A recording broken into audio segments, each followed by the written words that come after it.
Today, I want to share a story of how I paid off $50,000 in student debt by working as an English teacher in China for just 2 years. What is it?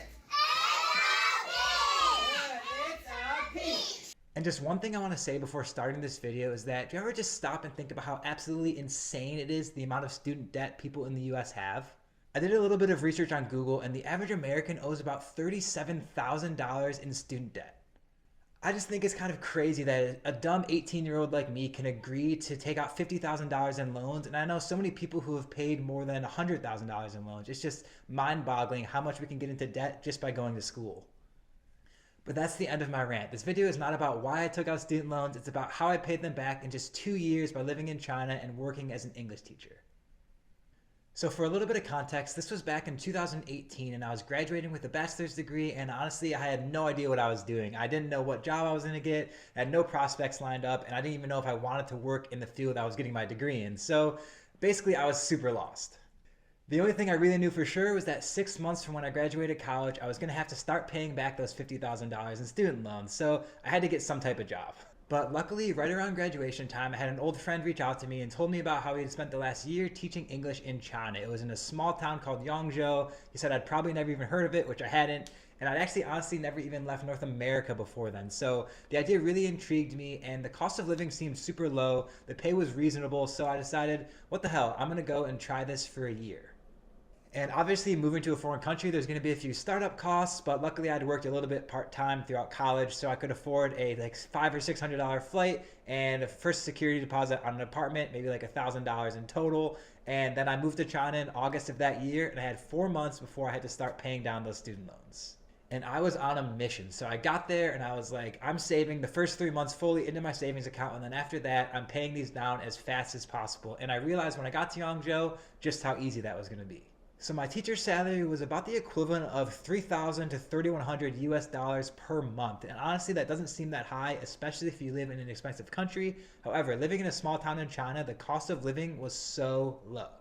Now, I have made cost of living in China videos in the past. If you want to go check those out, feel free. I'll put a little tag up here for that. But just a little bit of context is that I was paying about $300 US per month for a nice 2-bedroom apartment. Plus, eventually my girlfriend moved in with me, and we were each paying $150 US a month to live, and the utilities were so low that I honestly don't even remember how much they cost a month.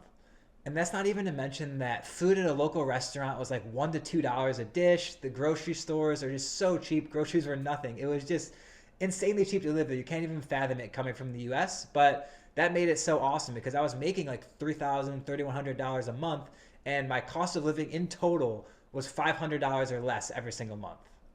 Now, this is not to mislead you and say that every single person who teaches English in China is going to save this much money. There's a lot of factors that go into it. If you move to a big city like Shanghai or Beijing, the cost of living is obviously much higher. Some jobs pay less. If you want to go out all the time, if you want Western foods, nicer things, then you're going to spend more. But honestly, if you really want to go there and save a lot of money, you can. It's super easy.